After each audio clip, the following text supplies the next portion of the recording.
Mesdames, Messieurs, bonsoir. Je suis le 22 octobre 2023. Comme d'habitude, nous nous retrouvons encore une fois pour passer en revue les sujets majeurs ayant marqué l'actualité au plan national et à l'international. Quatre sujets ont retenu bien évidemment notre attention cette semaine. Au sommet des leaders mondiaux sur l'investissement à Abu Dhabi et Émirats Arabes Unis, le président de la République, Faure Eswatini Gnassingbé, est intervenu sur les défis du développement durable des pays émergents ainsi que les mécanismes innovants dont ils peuvent se doter à l'instar des partenariats publics-privés. Au Togo également, la semaine africaine de la microfinance est tenue cette semaine à Lomé, axée sur le thème d'une finance inclusive et durable. Le Togo présente à ce jour la plus forte progression d'inclusion financière dans l'espace UEMOA avec un taux de 85,76%.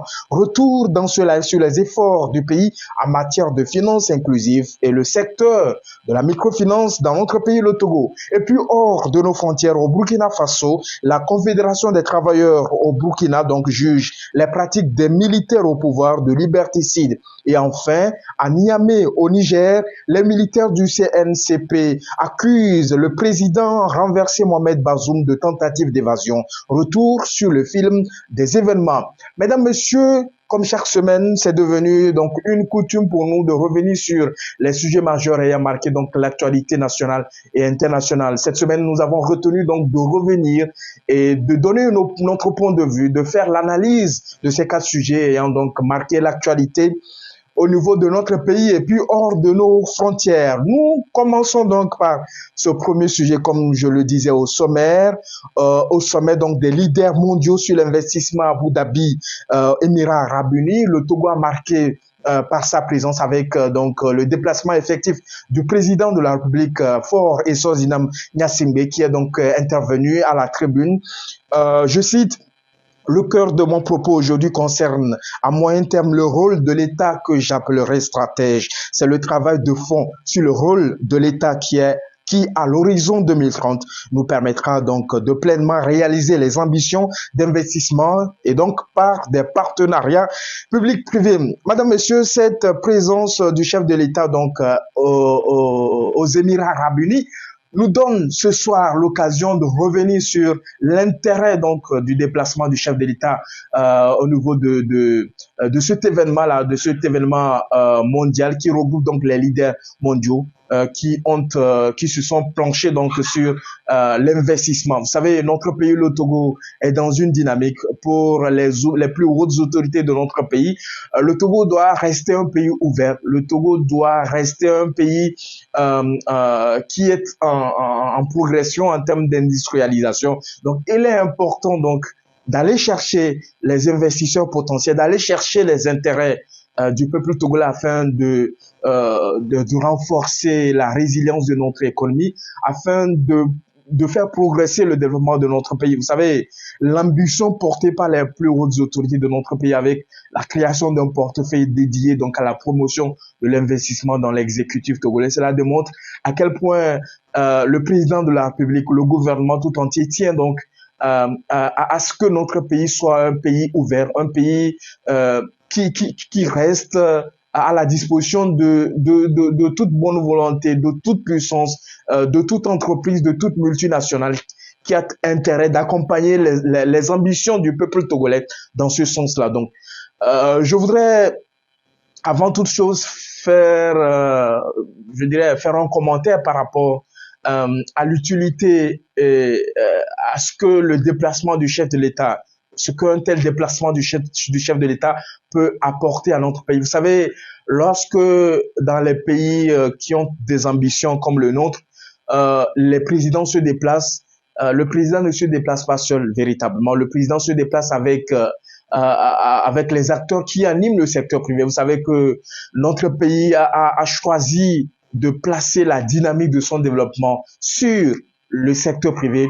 Vous savez que ce soit le PND, le plan national du développement, que ce soit également comment l'appelle-t-on, que ce soit le plan national du développement, la feuille de route gouvernementale.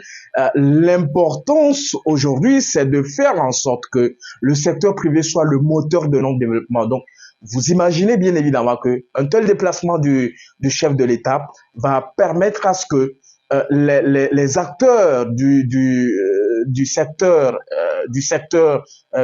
privé soient au devant de notre développement. Donc, un tel déplacement, cela ne veut pas dire que le président se balade de pays en pays, comme beaucoup le pensent aujourd'hui, mais le président est à la recherche des investisseurs potentiels. Ne serait-ce que la centrale solaire de Sotoboa, par exemple. Mais il s'agit de la concrétisation d'un partenariat public-privé entre l'État et le secteur privé. Donc, entre l'État togolais et puis un acteur du secteur privé au niveau des Émirats arabes unis. Donc, pour nous, un tel déplacement est un gain, un tel déplacement est une bonne chose pour notre pays. De voir le chef de l'État se déplacer avec une panoplie d'acteurs du secteur privé, parce que notre PND, notre feuille de route gouvernementale 2020-2025 place une importance capitale à l'endroit donc du secteur privé. Donc quand le président se déplace comme ça, il se déplace avec les représentants de notre secteur privé qui vont donc accompagner le chef de l'État et essayer de conclure des contrats au bénéfice du développement de notre pays. Donc, à la dynamisation de notre secteur privé. Vous comprenez un peu. Donc, l'utilité d'un tel déplacement, je pense que les gens ne devront pas voir la fréquence du déplacement du chef de l'État, mais de voir les retombées que cela peut apporter et que cela apporte véritablement depuis plusieurs années à notre pays. Donc, je pense qu'il faudrait qu'on change notre manière de voir les choses, qu'on change notre façon d'analyser les choses et de se dire que cela n'est pas une particularité togolaise. Les présidents français, les présidents américains, les présidents marocains, tous les présidents du monde, lorsqu'ils se déplacent véritablement pour ce genre d'événement, ne vont pas seuls. Ils se font accompagner par les représentants du secteur privé, du patronat, et de la chambre de la chambre du commerce et d'industrie du Togo. Et cela va de soi parce que nous avons choisi de placer le développement de notre pays sur le dos du secteur privé. C'est pourquoi le chef de l'État, dans ses propos, a appelé le rôle de l'État en un rôle stratège parce que de plus en plus, quand vous regardez par le passé, l'État était beaucoup plus présent dans l'animation de la vie économique du pays. Donc, l'État était au-delà d'être un régulateur, l'État était un acteur économique. L'État était un opérateur économique. Mais aujourd'hui, l'État tend à quitter cet aspect-là. L'État tend à jouer beaucoup plus un rôle de stratège, comme le chef de l'État l'a si bien dit. L'État est en train de prendre du recul et de laisser véritablement les vrais acteurs du secteur privé de montrer de quoi ils sont capables. Et cela a déjà porté des fruits. Quand vous regardez aujourd'hui, la plateforme industrielle d'Adéticopé, c'est un fruit palpable du partenariat public-privé entre l'État togolais et le secteur privé. Quand vous regardez un peu aujourd'hui dans le secteur de l'énergie, avec la centrale électrique Kekeli, avec la centrale solaire dont je dis, avec plusieurs projets. Aujourd'hui, vous avez la contractualisation, par exemple, de nos hôpitaux, qui est laissée donc à certains acteurs donc du secteur privé qui ont une expertise, qui ont un savoir-faire en la matière. Donc, cela démontre véritablement que le secteur privé peut être un acteur clé en termes de développement de nos pays. Et nous avons bien fait de placer cela parce que, comme on le dit toujours, l'État seul ne peut pas recruter. Ça, c'est un exemple palpable. L'État seul ne peut pas recruter. C'est de faire en sorte que, quand vous regardez aujourd'hui les États-Unis, quand vous regardez aujourd'hui la Chine, mais ce qui fait la force de ces pays, c'est la dynamisation, c'est un secteur privé dynamique, c'est des grandes entreprises, c'est des grands opérateurs économiques, c'est des grands patrons. Voilà vers où nous voulons aller. Voilà la vision du chef de l'État, voilà la vision des plus hautes autorités de ce pays. De faire en sorte que nous ayons également un secteur public, un secteur privé autant pour moi dynamique, un secteur privé pourvoyeur d'emplois, un secteur privé créateur de richesses, un secteur privé qui impulse donc les grandes réalisations dans notre pays. Donc aujourd'hui, nous avons un pays pleinement engagé. Nous avons un pays pleinement engagé à travers un certain nombre de mesures. Vous êtes pensé à savoir que le cadre juridique a été véritablement mis en place. Aujourd'hui, nous avons une loi qui porte sur les partenariats publics-privés. Nous avons plusieurs organes qui ont été créés pour accompagner donc l'État a envie de mettre en place des partenariats publics-privés bénéfiques pour notre pays, le Togo. Donc, nous demeurons donc, le Togo demeure un pays ouvert, un pays non seulement dont la position est stratégique au niveau du continent, un pays dont plusieurs atouts font de telle sorte que le pays est plus courtisé. Nous avons le seul port en eau profonde dans la sous-région. Nous avons aujourd'hui une plateforme aéroportuaire dynamique. Nous avons d'autres facteurs. Nous avons la promotion de la paix, qui est un élément important. Nous avons des autorités qui ont à cœur de garder toujours notre pays en paix, la tranquillité. C'est ça qui caractérise le peuple togolais. C'est ça qui caractérise notre pays.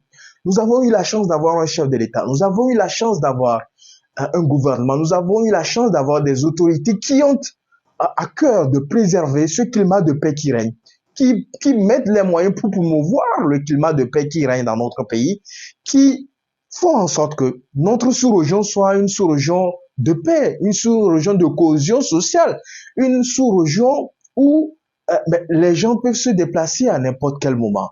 Parce que sans la paix, vous ne pouvez pas penser au développement. Si aujourd'hui, nous pensons à industrialiser, parce que le pays s'est lancé dans un processus d'industrialisation de son économie, avec la transformation d'un certain nombre de matières sur notre territoire, c'est parce qu'à un moment donné, nous avons eu des gens visionnaires, nous avons eu des dirigeants visionnaires, nous avons eu un leader éclairé qui a su promouvoir la paix au niveau de notre pays, qui dit qu'en réalité, ce qui caractérise le peuple togolais, c'est la paix qui y règne. Ce qui fait de nous ce que nous sommes aujourd'hui, c'est parce que malgré les difficultés que nous rencontrons, malgré les divergences que nous pouvons avoir, que nous avons, mais tous les Togolais conviennent à dire que ce qui peut garantir et ce qui peut faire en sorte que les programmes de développement, les politiques et stratégies de développement se concrétisent véritablement, c'est de faire en sorte que tous les citoyens convergent vers un seul idéal, de faire en sorte que nous puissions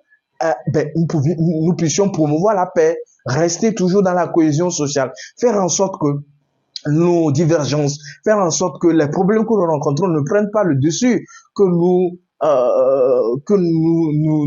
mettons en mal le climat de pays qui règne.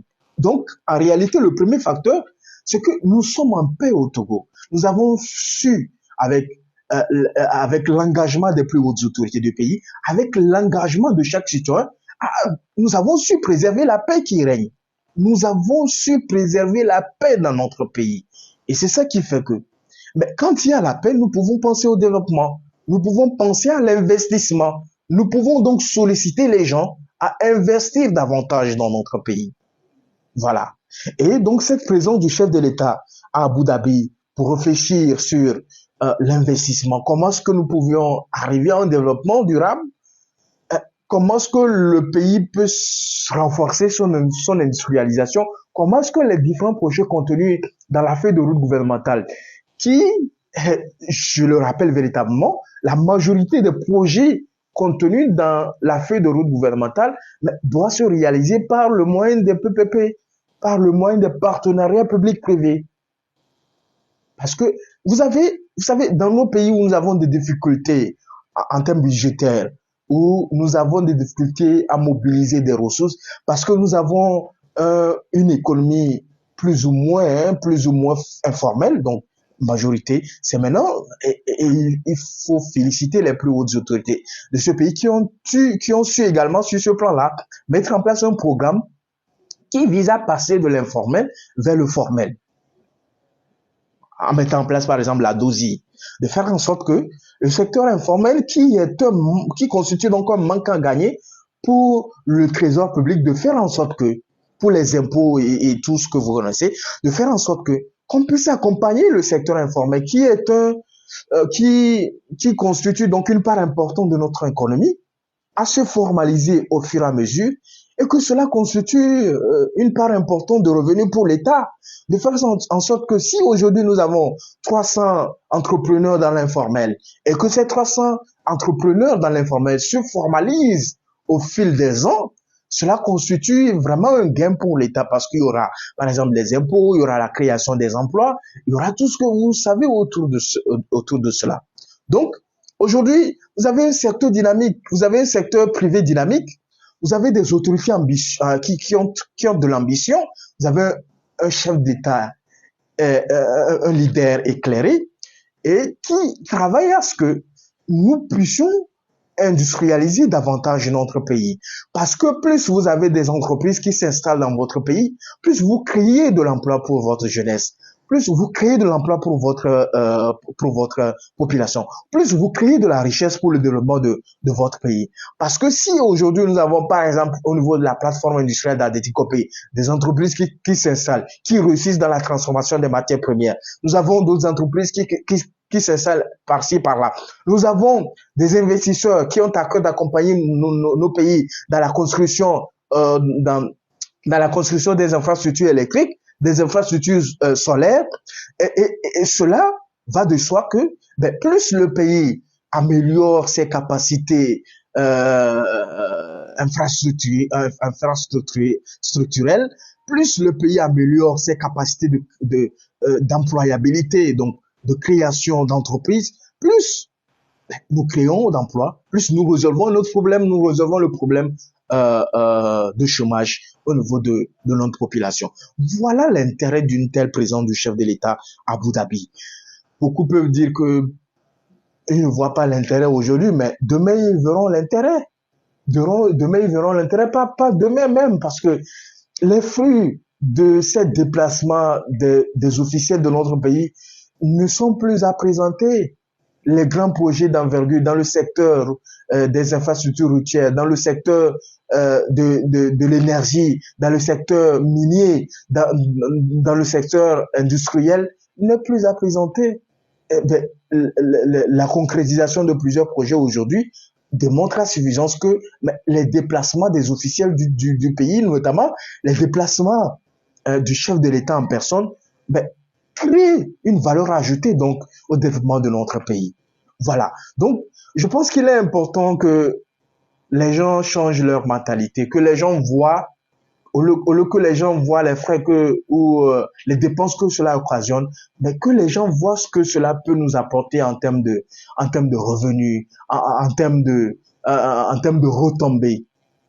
retombées pour non seulement l'État, mais pour notre secteur privé, qui est à court des partenaires, pour notre secteur privé, et qui accompagne donc les efforts des plus hautes autorités de ce pays, qui accompagne les efforts du gouvernement, pour notre secteur privé qui est de plus en plus dynamique, avec des grands patrons que nous avons. Aujourd'hui, nous avons Askai, qui fait la fierté du Togo, parce que Askai est une initiative à la base togolaise, donc portée par un compatriote togolais. Aujourd'hui, l'État a fait son entrée dans le capital de cette compagnie.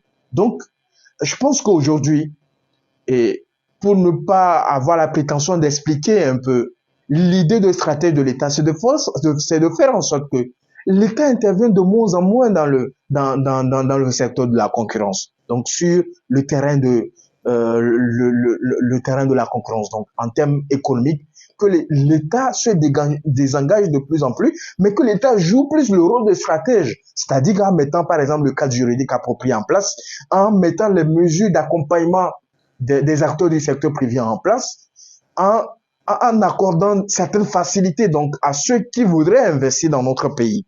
C'est ça qu'on appelle la stratégie étatique. C'est ça le chef de l'État appelle un pays stratège, un pays qui n'est pas omniprésent dans l'économie du pays, un pays qui ne constitue pas un concurrent pour les opérateurs économiques, mais un pays qui accompagne la dynamique du secteur privé, un pays qui accompagne les initiatives de nos compatriotes qui font la fierté de notre secteur privé, un pays qui reste à disposition, qui accorde un certain nombre de facilités à ceux qui voudraient investir dans notre pays pour faire en sorte que les projets que nous avons puissent se concrétiser. Voilà la stratégie, voilà le vocable d'État stratège, voilà ce à quoi le chef de l'État veut en venir. Voilà ce que nous voulons pour notre pays. Quand vous avez des gens qui ont une vision pour notre pays, quand vous avez des gens qui pensent au développement de votre pays, quand vous avez des gens qui se déplacent régulièrement pour aller chercher les intérêts du peuple togolais à l'étranger, à des rencontres comme celui d'Abu Dhabi aux Émirats Arabes Unis, il y a d'autres rencontres à travers le monde, mais on ne peut qu'être fier, on ne peut que saluer ces efforts des plus hautes autorités du pays, on ne peut qu'encourager donc, on ne peut qu'encourager le gouvernement à faire davantage, à aller partout où ils verront l'intérêt du peuple togolais, partout où ils verront une valeur ajoutée pour le développement de notre pays, partout où ils verront quelque chose qui puisse améliorer, ne serait-ce qu'un petit secteur de notre économie, mais qu'ils aillent chercher cela pour notre pays. Parce que les autres également, quand ils viennent dans nos pays, les autres également, quand ils voient ailleurs, les grandes puissances, quand ils voyagent un peu partout, mais ils vont pour chercher les intérêts de leur peuple. Pourquoi pas nous? Pourquoi ne pas encourager nos autorités à aller plus loin que ce qu'ils sont en train de faire, à voyager, à aller profiter, à aller explorer les opportunités, à des rencontres internationales comme celui qui s'est déroulé à Abu Dhabi aux Émirats Arabes Unis, à des rencontres économiques comme ça, qui se tiennent régulièrement un peu partout à travers le monde, mais on ne peut que les encourager. Parce que quand vous voulez gagner quelque chose, mais l'expérience a montré que ce n'est pas seulement à l'échelle de l'État, même dans notre vie quotidienne. Quand vous voulez gagner quelque chose, il faudrait débourser quelque chose. Il faudrait investir. Il faudrait mettre de l'argent quelque part avant d'attendre un retour. Comment les gens pensent qu'on peut trouver des opportunités quand nos dirigeants ne sortent pas du pays? Quand le chef de l'État même ne se déplace pas pour donner une certaine assurance à ces rencontres-là, ben, les gens diront, ah, même leur président s'est déplacé pour plaider un tel dossier, un tel projet, tout ça là. Ben, c'est un atout de poids, c'est un atout incontournable. Et nous avons la chance d'avoir un dirigeant comme ça, un chef de l'État, qui a à cœur d'accompagner donc tous ces efforts-là du secteur privé en voyageant de plus en plus, en voyageant, en prenant part à ces rencontres-là, mais pas seul, en associant également le secteur privé, en associant le patronat, en associant la Chambre du commerce et d'industrie du Togo au cours de ces voyages. Parce que le chef de l'État ne voyage pas avec les membres du gouvernement. Il ne voyage pas seul avec certains membres du gouvernement. Il voyage également avec les opérateurs économiques. Les opérateurs économiques qui ont des projets, qui peuvent aller conclure donc des partenariats, qui peuvent aller conclure donc des projets qui soient bénéfiques donc pour notre pays. Je pense qu'il faut qu'on voit ce que cela peut apporter à notre pays, l'intérêt que cela peut représenter pour le développement de notre économie. Parce qu'aujourd'hui, l'État se positionne comme étant un État stratège. Donc à l'horizon 2030 pour le chef de l'État, c'est de faire en sorte que nous puissions donc redynamiser, redoubler nos objectifs, donc atteindre nos objectifs à travers les ambitions d'investissement que nous voulons.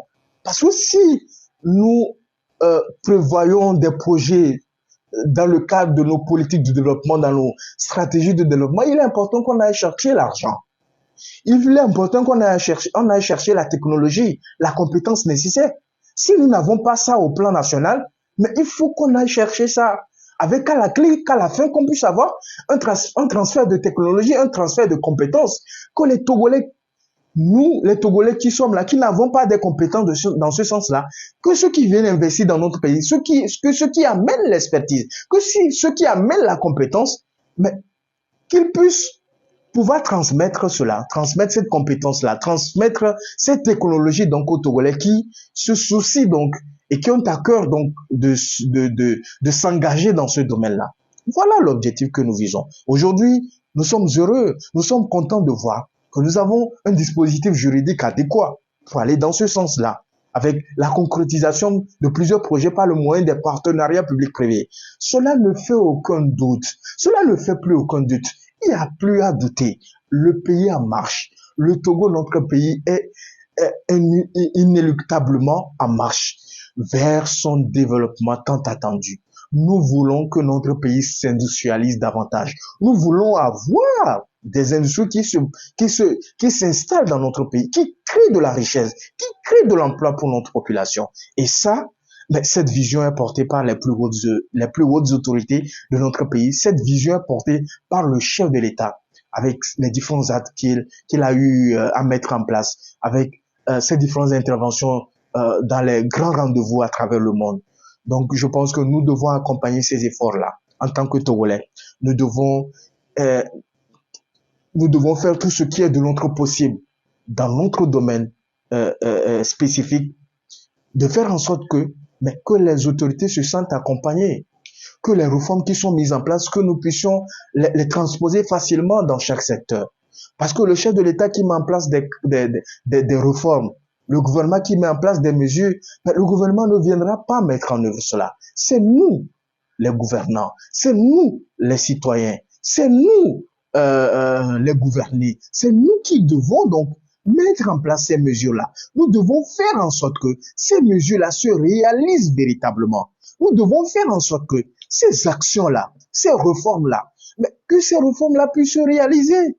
C'est seulement à ce titre-là que nous pouvons donc faire développer notre pays. Voilà, j'ai voulu donc faire un retour sur ce premier sujet-là. Le temps pour moi de passer vers le second sujet. Vous savez, la semaine africaine de la microfinance s'est tenue donc cette semaine à Lomé, dans la capitale togolaise, axée donc cette année sur le thème d'une finance inclusive et durable. Le Togo donc présente à ce jour la plus forte progression d'inclusion financière dans l'espace yomois. C'est-à-dire que nous sommes devant, par exemple, la Côte d'Ivoire, qui est le moteur de l'économie de l'UEMOA, avec un taux de 85,76%. Moi, je pense que c'est vraiment important de revenir sur ce sujet parce que cet événement nous donne l'opportunité de relever un certain nombre de réussites que nous avons eues dans le secteur de la finance inclusive, de relever les différents efforts qui sont mis en place par les plus hautes autorités de notre pays pour faire en sorte que chaque citoyen se sente concerné par les questions de la finance, que chaque citoyen puisse bénéficier des retombées d'une telle performance de notre pays au plan sous-régional, de faire en sorte que nous puissions également faire l'analyse de l'état des lieux de notre secteur de la microfinance au Togo. Comment se porte la microfinance au Togo? Comment se porte le secteur dans notre pays? Quels sont les programmes majeurs mis en place par les plus hautes autorités pour faire en sorte que les populations les plus vulnérables puissent avoir accès au crédit financier, puissent avoir accès aux services financiers, autant pour moi, puissent avoir accès à l'épargne, puissent avoir accès au crédit et puissent avoir accès à tous ces produits qui sont donc traditionnellement, comme on le disait, offerts par la banque. Mesdames, messieurs, je pense que depuis plusieurs années, vous savez, notre pays s'est lancé dans cette volée-là, de faire en sorte que les populations à la base, les populations les plus défavorisées, puissent avoir accès aux services financiers, avec la mise en place non seulement d'un portefeuille ministériel dédié donc à cet aspect-là, dédié à la finance inclusive, mais également à travers la mise en place d'un fonds national de la finance inclusive, la FNFI, avec ses différents produits, la GRICEF et tout ce que vous connaissez, de faire en sorte qu'on puisse accompagner les gens. Mais si traditionnellement vous n'avez pas la possibilité, parce que pour avoir accès au crédit à la banque, il faudrait remplir un certain nombre de formalités.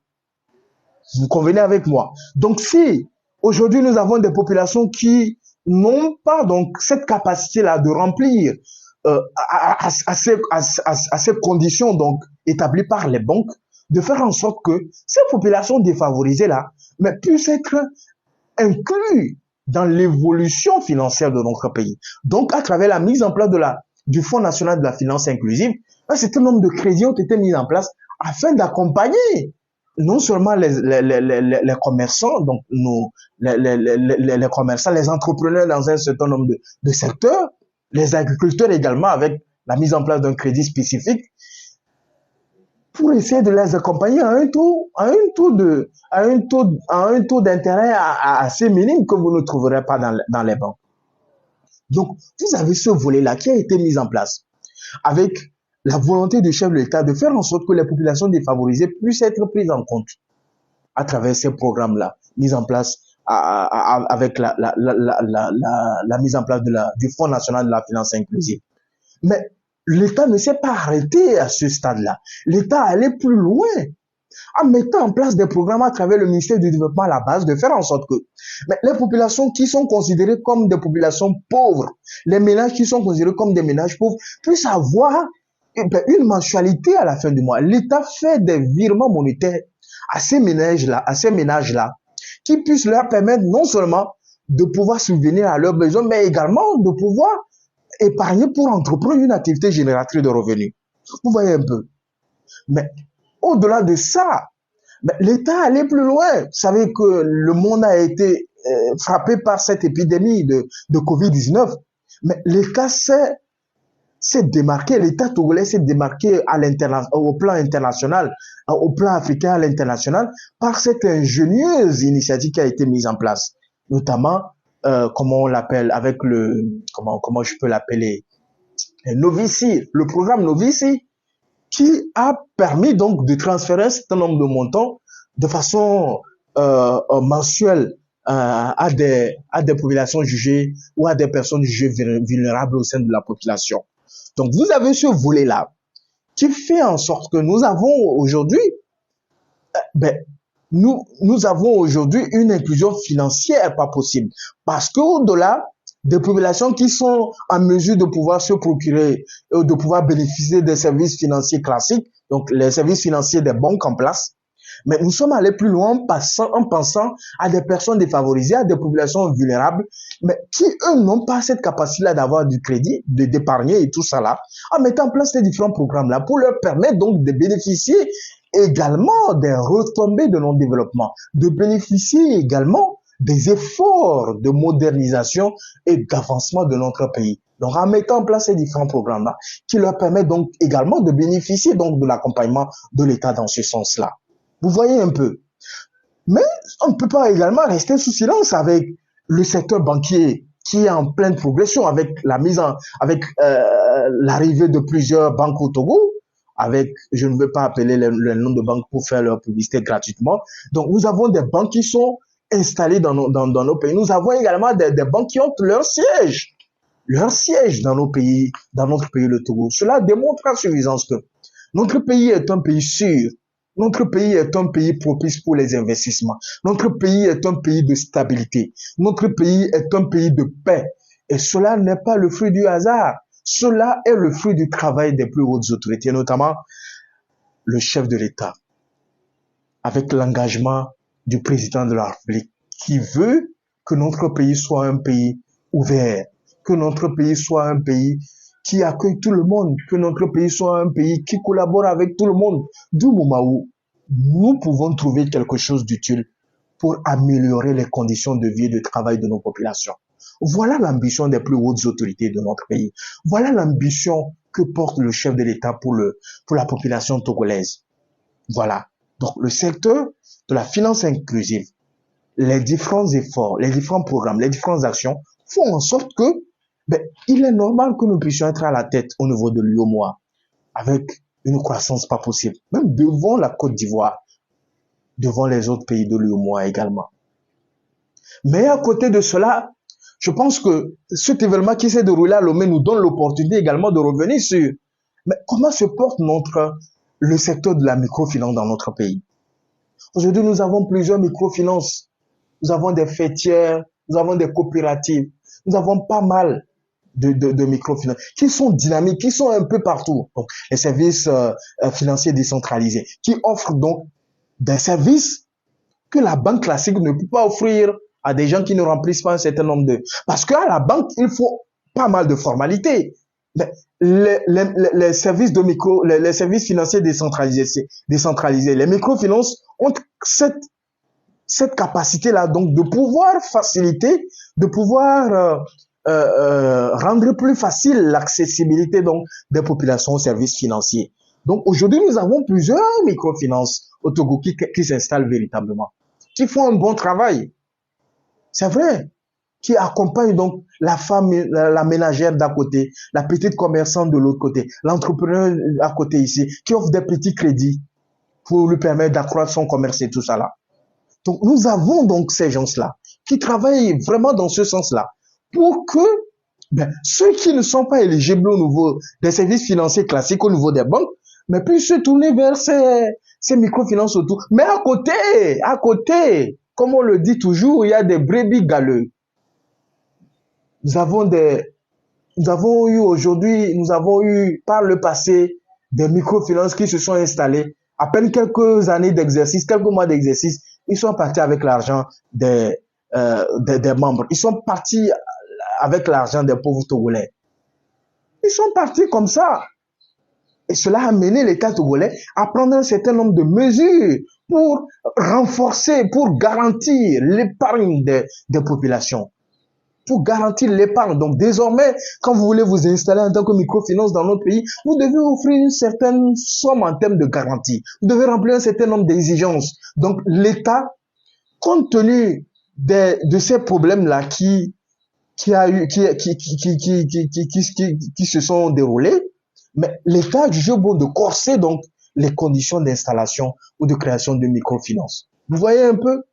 Donc, il y a des personnes mal intentionnées qui se lèvent au bon matin, qui décident de mettre en place des microfinances, mais qui mettent en place des microfinances et un jour, patati patata, ils partent avec l'argent des pauvres membres, des pauvres citoyens, des pauvres populations.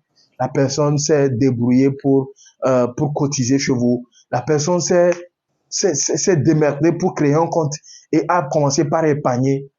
Vous êtes parti comme ça avec son argent. Vous êtes criminel. Vous êtes criminel. Ce que vous avez fait n'est pas bon. Ce n'est pas une bonne chose. Et je pense que des gens comme ça, l'État doit les rechercher et les punir conformément à la loi et qu'ils puissent servir d'exemple à l'avenir. Parce que nous ne pouvons pas permettre à ce que les gens se lèvent un beau matin, qu'ils obtiennent une autorisation d'installation. Même certains se sont installés clandestinement. C'est pourquoi nous rappelons et nous appelons les populations à redoubler de vigilance, de savoir où cotiser, de savoir à qui confier leurs sous et tout ça là. Parce que c'est important. Tant que vous ne prenez pas les précautions, l'homme de nature est une personne malhonnête. La personne va vous jouer. La personne va vous tromper. Et sous le coup de votre naïveté, il va partir avec votre argent. Vous ne pourrez rien faire à la fin. Il est important de se renseigner sur le statut juridique, sur la crédibilité d'une telle société ou d'une telle microfinance qui s'installe avant de pouvoir confier votre sou à cette microfinance. C'est ce que nous vous demandons véritablement. Redoublons de vigilance, redoublons de vigilance. Les efforts sont faits par les plus hautes autorités pour garantir de plus en plus les populations contre ces différents actes-là. Mais nous aussi, nous devons jouer notre partition. Nous devons jouer notre partition en veillant à ce que des choses comme ça, que nous pouvons éviter, que nous fassions de tout notre possible pour éviter cela. C'est à ce titre-là que nous pouvons arriver donc à notre objectif. C'est à ce titre-là que nous pouvons accompagner les différentes actions qui sont en cours, les différents efforts qui sont engagés par les plus hautes autorités de notre pays pour rendre vraiment inclusif, durable donc le secteur de la finance dans notre pays, le Togo. Voilà, je voulais également donner mon point de vue par rapport à ce sujet. Voilà les deux sujets majeurs que j'ai jugé important de revenir, et donc ayant marqué ayant marqué l'actualité de notre pays, donc au plan national. Hors de nos frontières, comme je le disais, au Burkina Faso, la Confédération des travailleurs du Burkina juge les pratiques des militaires au pouvoir de liberticide. Voilà un autre problème. C'est-à-dire que lorsque vous avez un pays qui n'est pas stable, lorsque vous avez un pays qui connaît régulièrement des coups d'État, c'est de bonne guerre que c'est vraiment déplorable que de tels événements se produisent dans votre pays. Parce que vous pensez que seule la force de l'arme peut régler le problème. Mais attention, même en période d'urgence, je vous rappelle bien, parce que nous sommes aujourd'hui dans des pays dotés des textes, des lois fondamentales. Donc, même en période d'urgence, il y a des choses que l'État ne doit pas faire. Même en période d'urgence, il y a des choses que vous ne devez pas faire. Donc, vous avez au Burkina Faso une confédération des travailleurs. Quand on dit confédération, c'est plusieurs syndicats. Donc, c'est vraiment une confédération représentative au Burkina Faso qui appelle d'ailleurs à un meeting le 31 octobre. Le 31 octobre, à la fin de ce mois. Ils appellent la population à un meeting pour dénoncer ces pratiques qui jugent liberticides. Donc, une pratique qui est contraire donc aux libertés publiques. Pourquoi? Parce que vous avez dans un pays les militaires qui violent tout. qui modifient les tests qu'ils veulent, quand ils veulent. C'est-à-dire, vous avez des militaires qui sont caractérisés par des enlèvements des honnêtes citoyens. On enlève les citoyens et tout ça là. On interdit des médias. On enrôle les gens forcés parce que c'est eux qui l'ont dit. C'est la Confédération des travailleurs de Burkina Faso qui l'ont dit. Les enrôlements forcés. On oblige les gens à s'enrôler dans l'armée. Des enlèvements par ici, par là. Sans raison, sans justification. Pourtant, on sait ce que dit les tests en termes de code de procédure civile. Pour pouvoir amener quelqu'un de force, il faut un mandat d'arrêt. Ou bien, et plein d'autres choses. Hein? Les gens ne sont plus libres de parler véritablement. C'est-à-dire que vous avez des gens qui sont contre la contradiction. Il faut qu'il y ait seulement une seule voix qui règne. Pour raison, parce qu'on est dans une période de guerre, dans une période de djihadisme et tout ça là. Mais si vous ne voulez pas que les gens parlent, comment voulez-vous que les gens puissent donner leur point de vue? Comment voulez-vous améliorer les mesures que vous êtes en train de prendre pour vaincre donc ce djihadisme que vous voulez tant lutter si c'est vraiment votre objectif? Comment voulez-vous si vous arrêtez tout le monde en désordre?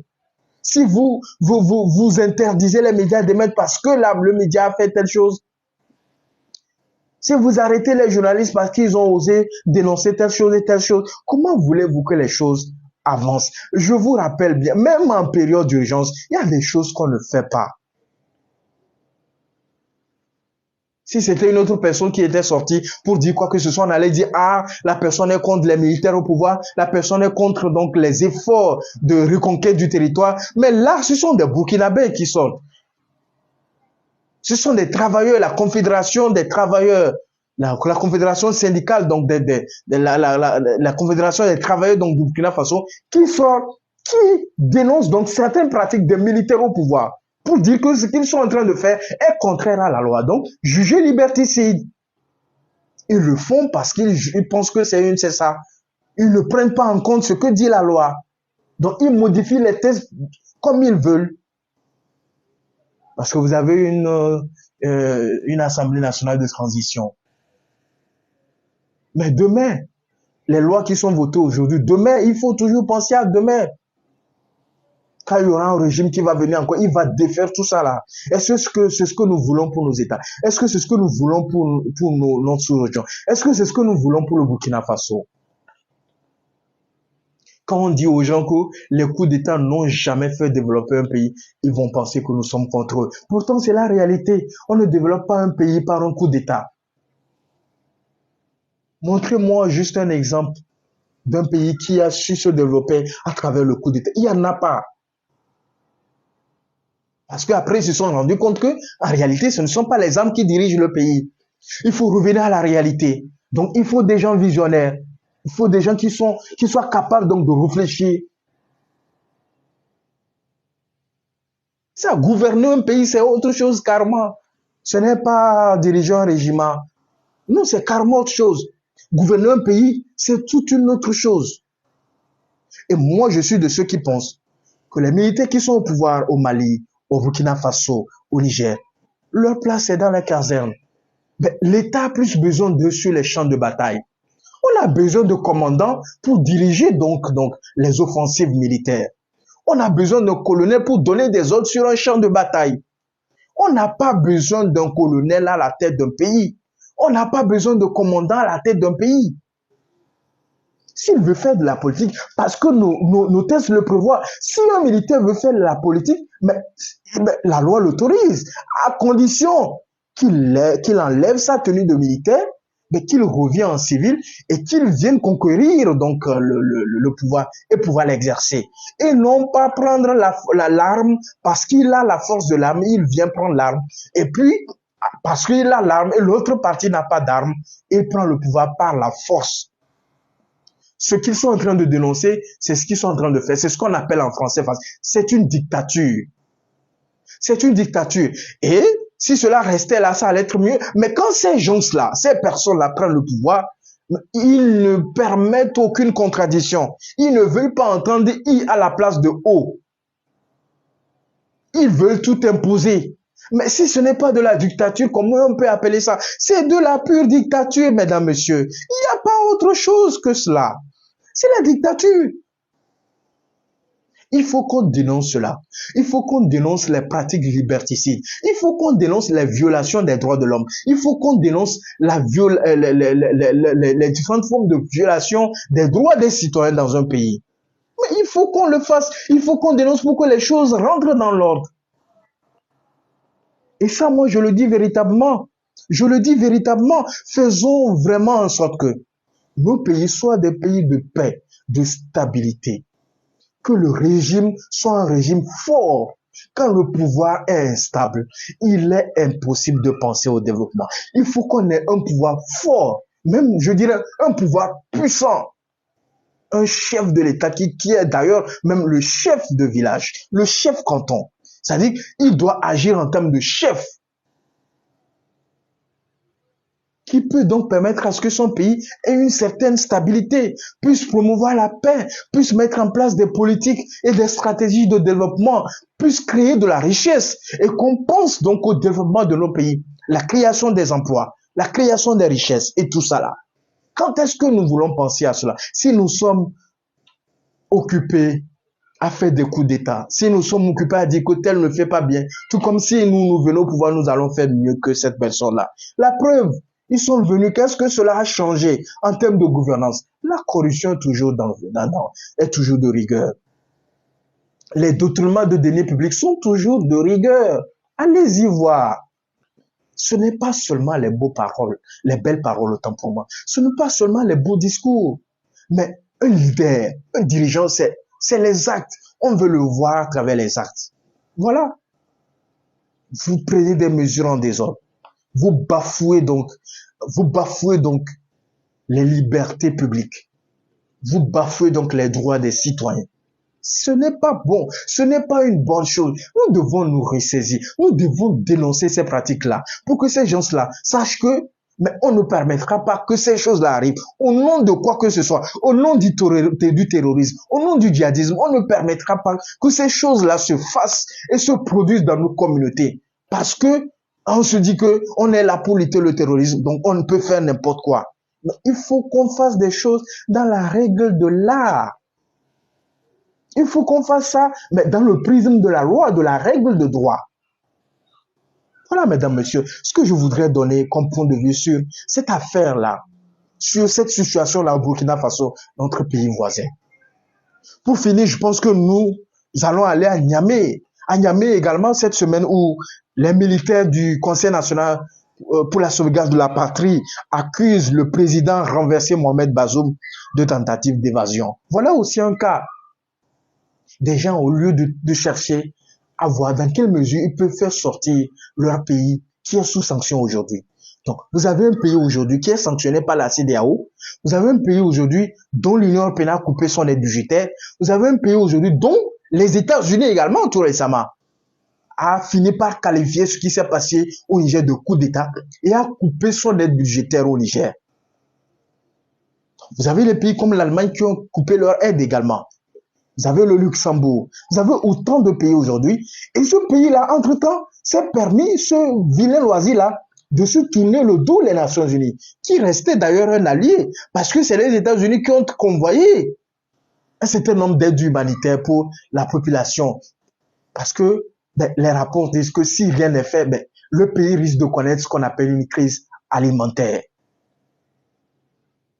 Voilà des gens, au lieu de penser au développement, au lieu de penser à comment sortir leur pays de ce marasme économique-là, de cette situation un peu plus compliquée, mais voilà ce qu'ils observent. Un président qui a assigné à résidence dans la présidence, au sein de la présidence de la République. Vous savez comment se caractérisent nos présidences en Afrique? Difficile d'approcher, difficile de s'approcher. Voilà un président qui est, depuis juillet 2023, qui a assigné donc à résidence au sein de la présidence, où ces militaires-là sont là-bas. Voilà quelqu'un qu'on accuse de tentative d'évasion. C'est la charité qui se moque de l'Église, comme on le dit toujours. Quel est l'intérêt pour le peuple nigérien? Je pense qu'il faut qu'on sorte de l'émotion. Il faut qu'on sorte de ces choses de panafricanisme. Mais il faut qu'on voit la réalité en face et qu'on se dit la vérité. Nous sommes tous des Africains. Comment est-ce qu'on peut comprendre cela? Que les gens puissent se permettre de s'amuser avec la vie de l'État, avec des événements tout azimuts comme ça, des événements sans importance. Moi, je dirais véritablement, parce que je ne vois pas en quoi cela contribue à améliorer les conditions de vie et de travail des Nigériens. En quoi cela peut permettre à ce que, à la fin du mois, le CNSP, le CNSP qui a pris le pouvoir par la force de l'arme, puisse payer les fonctionnaires. Comment faire en sorte que les différents chantiers qui sont en cours dans le domaine de l'électricité, dans le domaine des infrastructures routières, comment faire en sorte que ces travaux-là aillent à la fin?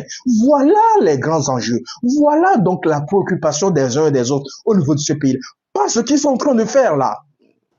Mettre tout le monde à dos, dire et désigner ouvertement que ce qui arrive au peuple nigérien, c'est la faute à l'étranger, c'est la faute à la métropole, c'est la faute aux Occidentaux. Merde! Nous n'avons pas besoin de cela. Je pense que la plus grande responsabilité en termes d'échec ou de réussite de ce que nous avons pu faire depuis bientôt, pour les jeunes, depuis 63 ans, nous devons nous remettre en cause en tant qu'artisans de ce développement-là. Qu'est-ce que nous avons fait de nos États? Qu'est-ce que nous sommes en train de faire de nos États aujourd'hui? Qu'est-ce que nous voulons offrir à nos États? Qu'est-ce que nous voulons leur offrir pour que nos concitoyens n'aillent pas mourir dans la Méditerranée? Pour que nos concitoyens ne pensent pas que c'est seulement au niveau de l'Eldorado qu'on peut réussir. C'est seulement en Occident qu'on peut réussir. C'est seulement aux États-Unis qu'on peut réussir. On doit faire de sorte que nos populations commencent par rêver d'un avenir meilleur en Afrique. De faire en sorte que nos populations commencent par rêver que les choses peuvent se produire de façon convenable. Les meilleures choses peuvent se produire dans nos pays, qu'ils peuvent réaliser leurs objectifs dans nos pays. Pas forcément aller à l'étranger. Voilà l'ambition que nous devons avoir. Voilà l'objectif que nous devons faire. Voilà ce que nous devons faire pour que nos pays soient des pays émergents. Pendant que vous êtes en train de faire de jouer à la guignole, d'autres sont en train de penser au développement. D'autres sont en train de mettre en place des politiques adéquates pour permettre à ce que les populations puissent améliorer leurs conditions de vie et de travail. Mes amis, cessez cela. Cessez cette pagaille organisée-là. Cessez. Pensez au bien-être des Nigériens. Pensez au bien-être des Nigériens. Pensez au bien-être des populations de votre pays. Mais comment comprendre cela? Vous mettez en place un scénario, vous dites que la personne a voulu s'évader. Mais voulu s'évader comment? Un camp que vous maîtrisez, vous l'avez assigné à résidence. Vous avez restreint les visites pour cette personne-là. Il n'est plus libre de ses mouvements. Comment il pourra s'évader? Mais vous insultez notre intelligence. Vous insultez l'intelligence du peuple nigérien. Et ça, les gens doivent comprendre ça. Nous devons mettre à côté notre émotion. Nous devons mettre à côté des sentiments. Nous devons mettre de côté cette histoire de panafricanisme et voir la réalité en face. Qu'est-ce que nous voulons faire de nos pays? Quels dirigeants nous voulons pour nos pays? Des plaisantins ou nous voulons des gens capables de diriger nos pays, des gens qui ont des ambitions pour notre pays, des gens qui sont capables d'aller chercher des intérêts pour le bien-être des populations, des gens qui sont capables de sacrifier leur sommeil, de sacrifier eux-mêmes pour le bien de leur pays. Nous en avons vu. Aujourd'hui, nous, peuple togolais, nous sommes fiers d'avoir des autorités qui pensent avant tout au développement du pays, qui pensent avant tout à faire en sorte que nous puissions créer de la richesse, nous puissions créer de l'emploi pour la jeunesse. C'est une fierté aujourd'hui. Des gens qui pensent que la meilleure richesse que nous avons, c'est la paix. Et des gens, des autorités, des dirigeants qui mettent des moyens pour préserver cette paix-là. Mais vous n'en trouverez pas beaucoup à travers l'Afrique. Parce que les gens sont animés par leurs besoins personnels. Sinon, comment comprendre que vous avez collaboré avec des gens pendant des années et un beau matin, vous sortez, vous dites que bon, ce qu'ils ont fait pendant 10 ans, pendant 15 ans, c'est pas bon. Mais vous étiez où pendant ce temps-là? Vous êtes des hypocrites. Et le peuple ne doit pas vous faire confiance. Parce que vous, comme ça, lorsque vous arriverez au pouvoir, mais la première des choses, c'est de vous remplir les poches. Vous allez penser à vous-même d'abord avant de penser au peuple. Parce que, mais comment comprendre, comment expliquer cette situation? Nous ne devons pas être aveuglés par cette histoire de panafricanisme. Nous ne devons pas être aveuglés par cette histoire de panafricanisme. Mes amis, ne vous faites pas berner par de beaux discours, des belles paroles. Voyez la réalité en face. Qu'est-ce que vous y gagnez? Quand vous sortez pour marcher, vous revenez le soir, est-ce que l'État viendra payer votre nourriture? Est-ce que l'État viendra nourrir votre famille? Quand vous êtes malade, quand vous sortez, vous manifestez, quelque chose vous arrive, vous revenez. Est-ce que ceux qui ont organisé les manifestations vont vous prendre en charge? Si par malheur quelque chose vous arrive, est-ce qu'ils vont vous prendre en charge? Non. Donc, vous devez penser à vous-même d'abord. Pensez à vous-même d'abord. Pensez à votre bien-être. Pensez à votre épanouissement. Mais ne pensez pas à ces gens-là. Travaillez. Allez travailler, chers amis. Travaillez, travaillez, travaillez. Battez-vous pour vous-même. Personne ne viendra faire quoi que ce soit à votre place. Personne, je vous assure, personne ne viendra faire quoi que ce soit à votre place. C'est vous l'artisan de votre bonheur. Travaillez. Donc, ce que nous sommes en train de voir au Niger, c'est déplorable. Ça reste tout à fait mon avis. Hein? Chacun est libre de penser ce qu'il veut. Moi, je donne mon point de vue par rapport à ce qui se passe là-bas, par rapport à ce qui se passe au Burkina également. Parce que pour moi, il est inconcevable qu'on s'amuse avec l'avenir des pays comme ça, avec des événements qui n'ont aucune importance. On restreint certaines libertés au nom du djihadisme. Même en période d'urgence, je le rappelle encore. Il y a des choses qu'on ne fait pas. Mesdames, Messieurs, je pense que nous avons pu aborder en long et en large ces sujets que nous avons choisis pour cette semaine. Nous avons échangé, vous avez vu nos points de vue, nous avons analysé à chacun de faire la conclusion, à chacun de conclure qu'est-ce qu'il veut véritablement. Est-ce qu'il veut se faire conduire par des illusionnaires ou il veut voir la réalité en face? Est-ce que vous voulez toucher le concret ou vous voulez penser à l'imaginaire? Je pense que nous devons voir ce qui se réalise concrètement. Même si ce n'est pas beaucoup, je pense que c'est au fur et à mesure. Et je suis convaincu, je suis résolument convaincu, je suis véritablement convaincu que nos pays ne vont pas rester intacts, que nous allons connaître le bonheur. Et c'est par le fruit du travail, par le fruit de la contribution de chacun d'entre nous. Nous pouvons arriver là où les autres sont arrivés. S'il y a de la volonté, s'il y a la volonté de chacun et chacun, si nous arrêtons de montrer par le doigt gauche notre pays, si nous arrêtons de dénigrer nos pays, si nous arrêtons de dire mal de nos pays, nous devons valoriser. Même Dieu le Tout-Puissant a dit, nous devons valoriser nos pays. Nous devons prier pour nos pays. Nous devons faire en sorte que nous soyons fiers de ce que nous avons pu accomplir aujourd'hui dans nos pays. C'est à ce titre-là que nous pouvons réaliser de grandes choses, que nous pouvons et nous devons faire en sorte que nous puissions rêver.